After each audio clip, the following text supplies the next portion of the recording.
Tu veux créer ton entreprise de location de voiture et tu te demandes comment faire. Est-ce que tu dois choisir l'auto-entreprise, la SASU, le URL? Et d'ailleurs, comment créer une entreprise? L'administratif, c'est pas trop mon truc, comment faire? Dans cette vidéo, je te réponds à toutes ces questions et bien plus.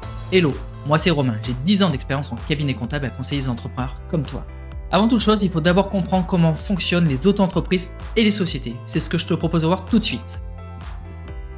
Comment fonctionne une EURL, SRL à l'impôt sur les sociétés?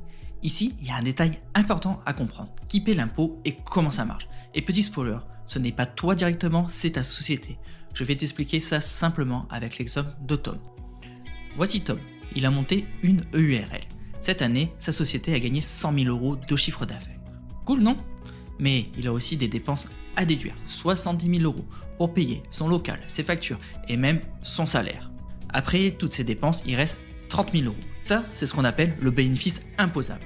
Et là, Tom doit s'acquitter de l'impôt sur les sociétés, appelé IS. L'IS, c'est simple. Jusqu'à 42 500 € de bénéfice, le taux est de 15%. Au-delà, c'est 25%. Pour Tom, comme son bénéfice est de 30 000 €, il reste dans la tranche des 15%. Allez, petit calcul rapide. 30 000 fois 15% égale 4 500 €. Après avoir payé l'IS, il reste à la société de Tom 25 500 €. Et là, Tom a deux options.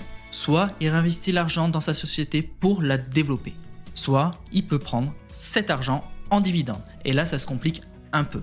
Les dividendes, ça peut être une façon sympa de profiter des bénéfices, mais ils sont aussi imposés. Dans une SARL ou une URL, les règles sont spéciales.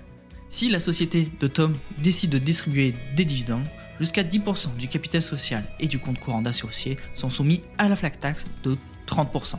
Par exemple, si sa société a un capital social de 10 000 €, 10% ça fait 1 000 €. Mais pour les dividendes qui dépassent ce seuil, c'est une autre histoire. Ces montants sont soumis aux cotisations sociales au taux de 45%, comme le salaire de Tom, et seront ajoutés au taux progressif de l'impôt sur le revenu de Tom. En parlant du salaire de Tom, comme il est gérant majoritaire de son URL, il est affilié au régime des indépendants. Ça veut dire qu'il paie des cotisations sociales d'environ 45% de sa rémunération. Ah oui aussi, dans ce type de société, Tom n'a pas besoin de réaliser un bulletin de salaire. Quand il prend de l'argent, il doit juste faire attention à ce que sa société ait assez d'argent pour payer les autres charges. Et dernière petite chose, Tom va devoir payer l'impôt sur le revenu sur sa rémunération et les dividendes qu'il a pris. Allez, petit résumé rapide de l'URL à l'IS. L'URL va payer un impôt sur les sociétés de 15% jusqu'à 42 500 €, puis 25%. Elle va pouvoir ensuite distribuer des dividendes. Jusqu'à 10% du capital social, elles seront soumises à la flat tax. Au-delà, ça sera soumis aux cotisations sociales. Le dirigeant peut se verser un salaire qui sera soumis à cotisation sociale d'environ 45%. En plus de ça, il devra payer un impôt sur le revenu, sur son salaire et les dividendes qu'il a pris. L'auto-entreprise, c'est le régime le plus simple à mettre en place. Il n'y a pas besoin de capital social ou encore de réaliser un bilan ou de déposer une liasse fiscale. La comptabilité se résume à produire un livre de recettes, c'est-à-dire un document où tu as noté toutes les factures et la date de paiement. Tu vas devoir déclarer ton chiffre d'affaires encaissé à l'URSSAF tous les mois ou tous les trimestres selon ce que tu as choisi. À partir de là, tu vas devoir payer les cotisations sociales proportionnellement au chiffre d'affaires que tu as encaissé. Donc, si tu n'arrives pas de chiffre d'affaires, tu n'as rien à payer. Pour les impôts, c'est simple aussi. Soit tu choisis le versement libératoire qui est accessible sur certaines conditions, et là tu paieras ton impôt sur le revenu en même temps que tes cotisations sociales. L'autre option est de choisir d'intégrer ton chiffre d'affaires encaissé à la base d'imposition après un abattement. Mais attention, l'auto-entreprise a des limites. En effet, il y a une limite de chiffre d'affaires à ne pas dépasser. Et autre chose à savoir, il n'est pas possible de posséder plusieurs entreprises individuelles, car une entreprise individuelle est rattachée à ta personne. Mais ça ne veut pas dire que ton patrimoine professionnel et personnel sont les mêmes. Non, ils sont automatiquement séparés, ce qui permet de protéger ton patrimoine personnel des dettes éventuelles professionnelles. Attention, tout de même, si tu ne respectes pas les obligations fiscales ou sociales, l'administration peut obtenir le remboursement sur ton patrimoine perso. Voilà tout ce qu'il y a à savoir sur l'auto-entreprise. Si tu as des questions, n'hésite pas à les laisser en commentaire. La SASU, on en entend beaucoup parler, mais entre salaire, dividendes et impôts, comment ça fonctionne exactement? Ici, on ne va pas parler de la SASU à l'impôt sur les revenus, mais de celle à l'impôt sur les sociétés. Pour t'expliquer, on va prendre l'exemple de Tom. Dans une SASU à l'impôt sur les sociétés, donc IS, c'est la société qui paie l'impôt sur les bénéfices. Mais avant de payer quoi que ce soit, il faut calculer le bénéfice imposable. Cette année, la société de Tom a réalisé un chiffre d'affaires de 100 000 euros et a eu 70 000 euros de dépenses professionnelles pour le local, le matériel et le salaire de Tom. Ça fait donc un bénéfice imposable de 30 000 euros. L'impôt sur les sociétés va donc s'appliquer sur ces 30 000 euros. Il est de 15% sur les 42 500 premiers euros et de 25% au-delà. Donc, dans le cas de la SASU de Tom, le bénéfice imposable qui est de 30 000 euros sera soumis à 15% d'impôt sur les sociétés, soit 4 500 euros.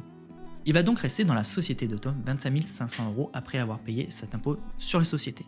Ces 25 500 euros peuvent être distribués en dividendes ou gardés dans la société pour la développer. Mais avant de parler des dividendes, on l'a vu, Tom s'est versé un salaire. Dans une SASU, quand tu te verses un salaire, tu es considéré comme un salarié au régime général. Ce salaire est soumis à charge sociale qui représente environ 80% de ton salaire net. Mais attention, tu ne cotises pas à l'assurance chômage. Cette année, Tom s'est versé 2 000 euros de salaire chaque mois. Ça fait donc 24 000 euros sur l'année. Mais en réalité, ça a coûté à sa SASU environ 43 000 euros. 24 000 euros de salaire net et 19 000 euros de charges sociales. Donc pour que Tom touche 2 000 euros net chaque mois, ça a coûté environ 3 580 euros à sa société. Et ça, c'est sans compter le coût administratif. Il faut produire un bulletin de salaire chaque mois et pas question de prendre de l'argent comme tu veux dans ta boîte. Non, tout doit être défini en assemblée générale et respecté. Ce fonctionnement est plus contraignant que pour les dirigeants de URL ou de SARL. Et si tu préfères maximiser les bénéfices de ta SASU, tu peux choisir de ne pas te verser de salaire ou un petit salaire et de prendre des dividendes. Et bonne nouvelle, les dividendes ne sont pas soumis aux charges sociales en SASU. Mais ça ne veut pas dire que tu n'auras rien à payer dessus. Revenons à Tom. Sur les 25 500 euros qui restent après l'impôt sur les sociétés, il peut décider de se verser des dividendes. Et là, il existe deux options. Option 1, la flat tax. Tu soumets les dividendes à la flat tax de 30%, 12,8% d'impôt sur le revenu et 17,2% de prélèvements sociaux. Mais attention, les 17,2% de prélèvements sociaux ne t'offrent aucune couverture sociale. Ce n'est pas des cotisations sociales, c'est juste cadeau. Donc, si Tom décide de se faire ses 20 000 euros de dividendes, il devra payer une flat tax de 30%, soit 6 000 euros. Il lui restera donc 14 000 euros net. L'autre option est le barème progressif de l'impôt sur le revenu, ce qui est souvent plus avantageux si tu as des petits revenus. La SASU à l'IS offre une grande flexibilité, mais chaque choix a des conséquences fiscales. Alors, salaire ou dividende, c'est à toi de décider selon tes objectifs. Si tu as des questions, tu peux les poser en commentaire. On vient de faire un tour rapide des différents statuts que tu peux utiliser pour créer ton entreprise. N'hésite pas à te faire accompagner par un expert comptable pour trouver le statut qui est le plus avantageux pour toi. En attendant, tu peux télécharger mon classeur Excel qui te permet de voir en quelques minutes le statut juridique le plus avantageux pour toi selon ton chiffre d'affaires et tes charges. Pour ça, il te suffit de remplir les différentes charges avec la périodicité, ton chiffre d'affaires et tu auras un calcul automatique qui te montrera le statut le plus avantageux pour toi. Je te mets le lien en description de la vidéo qui te permettra de télécharger ce simulateur. Pour créer une auto-entreprise ou une société, il existe plusieurs options. Tu peux le faire totalement gratuitement via le site de l'INPI. Si ça te dit, je vais faire une vidéo où je te montre comment le faire étape par étape. Tu peux aussi le faire par un cabinet d'avocats. Mais attention, là, le coût sera minimum de 1 500, 2 000 euros, voire 3 000 euros. Troisième option, tu peux passer par ton cabinet d'expertise comptable. En général, il facture la création d'entreprise dans les alentours de 1 000 euros. Une autre option existe aujourd'hui. Ce sont les plateformes juridiques en ligne qui te permettent de déléguer toute la partie administrative pour quelques dizaines d'euros. Il y a Legal Place, Legal Start, Contract Factory, Capitaine Contrat. Moi perso, j'utilise et je recommande Legal Place, qui est pour moi aujourd'hui la plateforme qui te permet de créer ton entreprise rapidement avec des tarifs le plus bas du marché. Sur les 300 000 clients qu'ils ont déjà accompagnés, ceux qui ont laissé des avis sur les plateformes comme Trustpilot ou Google ont laissé des avis généralement positifs. Il y a parfois des couacs, mais c'est vraiment une minorité des cas.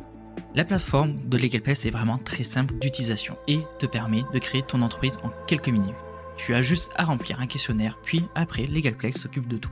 Rédaction des statuts, échange avec l'administration, publication dans un journal d'annonces légales, etc. Attention, ça ne veut pas dire que ton entreprise sera créée immédiatement. Il y a quand même des délais administratifs qui ne sont pas en fonction de Legal Place, mais de l'administration française.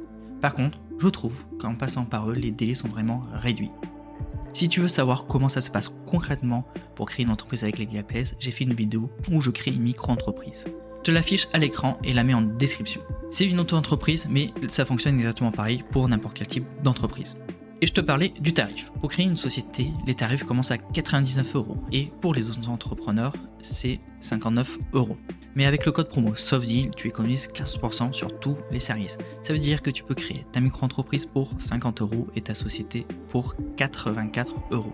On est bien loin des 2000 € du coût de création par un avocat ou même des 1000 € par un cabinet d'expertise comptable traditionnel.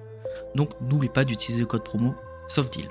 Tu peux aussi créer ton entreprise à l'aide d'un expert comptable en ligne. Certains experts comptables, comme 12, facturent la création de l'entreprise, mais les prix sont vraiment très bas comparé à un expert comptable classique. Par exemple, 12 facture 150 €. D'autres cabinets d'expertise comptable en ligne comme LegalPlace Compta ou Keopis proposent de créer ta société gratuitement si tu passes par eux pour réaliser la comptabilité de ton entreprise. Et il y a aussi le logiciel comptable Indy qui te propose de créer gratuitement ta société si tu prends un abonnement premium chez eux. Maintenant que tu sais les différences entre les statuts pour te lancer et qu'on a vu comment créer rapidement et facilement ton entreprise, il faut parler d'un autre défi, la gestion de ton activité. Facturation, pilotage, déclaration fiscale, suivi de trésor. Quand on est indépendant, il faut garder à l'esprit où on va et vérifier où on en est. Pour analyser tout cela, je te conseille Indy. Quand on a son compte, on n'a pas envie de se prendre trop la tête et on a besoin d'un outil fiable et facile à utiliser. Et c'est ce que propose Indy. À la base, Indy est un logiciel de comptabilité, mais aujourd'hui, c'est bien plus que ça. Tu peux connecter ta banque et tes dépenses comme tes recettes sont automatiquement synchronisées et classées. Résultat, tu sais où tu en es d'un seul coup d'œil, simple et efficace. Indy, c'est aussi un logiciel de facturation complet. Tu peux personnaliser tes factures avec ton logo, tes couleurs et toutes les mentions légales sont automatiquement intégrées. Suivi des encaissements, relance client, tout ça se fait directement depuis l'application. Mais Indy s'arrête pas là. En partenariat avec Swan, il propose un compte pro totalement gratuit avec une mastercard incluse. Pour démarrer, c'est largement suffisant. Grâce à un tableau de bord clair et bien pensé, tu peux suivre l'évolution de ton chiffre d'affaires, visualiser tes dépenses et analyser tes résultats mensuels ou annuels. Toutes ces fonctionnalités sont gratuites. Mais si tu veux aller encore plus loin, la version payante te permet de déclarer ton chiffre d'affaires à l'URSSAF, ta TVA ou encore de générer un bilan pour les impôts. Et pas de panique, Indy te guide pas à pas dans chaque démarche. Besoin d'aide? Leur support répond en moins de 4 minutes. Et si tu veux créer ta société ou ta micro-entreprise, si tu prends la version premium, ces créations te sont offertes. Indy est pour moi un excellent compromis. Avec plus de 100 000 utilisateurs et une note moyenne de 4,8 sur Trustpilot, Indy a déjà fait ses preuves. C'est bien plus qu'un logiciel de facturation ou de comptabilité. C'est une solution tout en un qui simplifie la vie des indépendants et leur permet de gérer leurs activités sans stress. Si tu veux essayer la version premium d'Indy, je te mets un lien en description de la vidéo qui te permettra de l'utiliser gratuitement pendant un mois. Créer une entreprise, c'est une aventure passionnante, mais il faut aussi prendre des précautions. Et c'est là que les assurances rentrent en jeu pour ton activité, ton patrimoine et toi-même. L'assurance multirisque professionnelle. Ton local, ton matériel, tes stocks, tout ça c'est précieux, non? L'assurance multirisque professionnelle les protège en cas de sinistre, dégâts des eaux, incendies, vols et j'en passe. Pense à cette assurance comme un bouclier pour ton patrimoine professionnel. La responsabilité civile professionnelle, ou RC Pro. La RC Pro, c'est incontournable. Imagine que tu causes des dommages à un client ou un tiers. Que ce soit par erreur, accident ou négligence, cette assurance couvre les frais liés à ces situations. Obligatoire pour certaines professions réglementées, je te conseille vivement de l'avoir quel que soit ton secteur. Prévenir vaut mieux que guérir. Mutuelle et prévoyance. Quand tu es entrepreneur, ta protection sociale est un peu différente. La mutuelle et la prévoyance sont des piliers à ne pas négliger. La mutuelle rembourse les frais de santé que la Sécu ne couvre pas. La prévoyance, elle, intervient en cas d'arrêt de travail, d'invalidité ou de décès. Elle t'offre une sécurité financière à toi et à tes proches. Les deux se complètent parfaitement pour faire face aux imprévus. Les autres assurances à considérer. En fonction de ton activité, tu pourrais aussi avoir besoin d'une assurance perte d'exploitation pour compenser tes revenus en cas d'interruption d'activité, une assurance pour ton véhicule professionnel, indispensable si tu te déplaces pour ton travail, une assurance responsabilité des dirigeants qui protège ton patrimoine personnel en cas de faute de gestion. En résumé, les assurances sont comme un filet de sécurité. Quand tu crées une entreprise, tu dois aussi avoir un compte pro ou un compte en banque. Pour les auto-entrepreneurs, il est obligatoire seulement si tu dépasses 10 000 € de chiffre d'affaires pendant 2 ans. il existe maintenant une quantité de comptes pro et de comptes en banque pour les professionnels. Il y a les classiques comme la Société Générale professionnelle et le CIC Pro. Et il y a aussi les banques en ligne qui sont souvent plus avantageux. Je pense à Contour, Revolut Business, Shine ou encore M26 ou Hello Bank Pro. Et je suis certain que tu trouveras le compte qui te conviendra le plus. En attendant, pourquoi pas utiliser le compte pro totalement gratuit proposé par Indie. Voilà, j'espère que tu auras plus clair pour créer ta société de location de voitures. Si tu veux déléguer toute la partie administrative de création à LegalPlace, n'oublie pas d'utiliser le code promo SOFTDEAL qui permettra de bénéficier de 15% de réduction. En plus de ça, si tu veux avoir un long compte pro, un logiciel de facture, je te conseille d'utiliser Indie. En utilisant le lien en description de la vidéo, tu bénéficieras en plus d'un mois gratuit à la version premium qui te permettra vraiment de simplifier toutes tes tâches administratives. Si tu as des questions, n'hésite pas à les laisser en commentaire, je les répondrai avec plaisir. Je te dis à bientôt dans une prochaine vidéo. Ciao!